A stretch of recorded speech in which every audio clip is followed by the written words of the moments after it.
Welcome to my YouTube channel. आज हम आए हैं एक नई कहानी के साथ, सीता माता की कहानी। तो आपको पता ही होगा कि सीता माता कौन थी।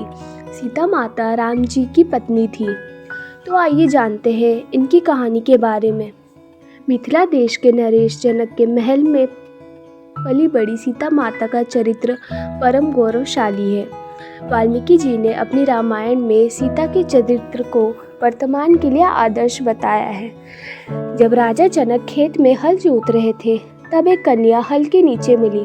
राजा जनक ने उस कन्या का नाम सीता रख दिया। सीता का अर्थ होता है हल की नोक। इस प्रकार इसका कोई वास्तविक प्रमाण नहीं है कि सीता माता के असली माता पिता कौन हैं।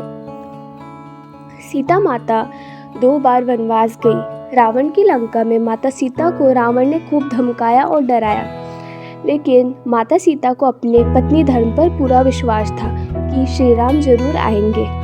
आज हम आपको माता सीता के बारे में कुछ छोटी लघु कथाएं और तथ्य बताने वाले हैं। फिलहाल के लिए आप ये जान लीजिए कि सीता माता का जन्म कैसे हुआ।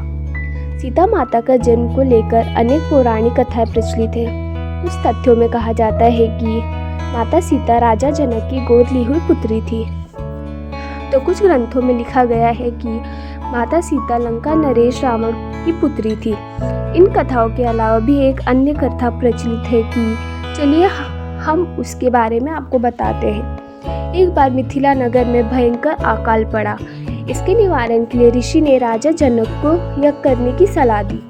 जब राजा जनक धरती पर हल जोतने लगे तो हल की नोक पर एक सुंदर खोने का संदूक मिला।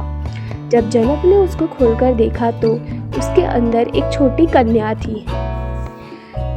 राजा जनक की कोई संतान नहीं थी, इसलिए उस कन्या को हाथ में लेकर पिता प्रेम की अनुभूति हुई और उनको हमेशा के लिए अपनी बेटी मान लिया और महल लेकर चले गए। फिर आगे चलकर उनका विवाह भगवान श्री राम के साथ कर दिया। राजा जनक की पुत्री होने के कारण इनका नाम जानकी पड़ा। तो आपको ये कहानी कैसी लगी कमेंट करके बताएं। वीडियो को लाइक शेयर एंड सब्सक्राइब करें। Thank you.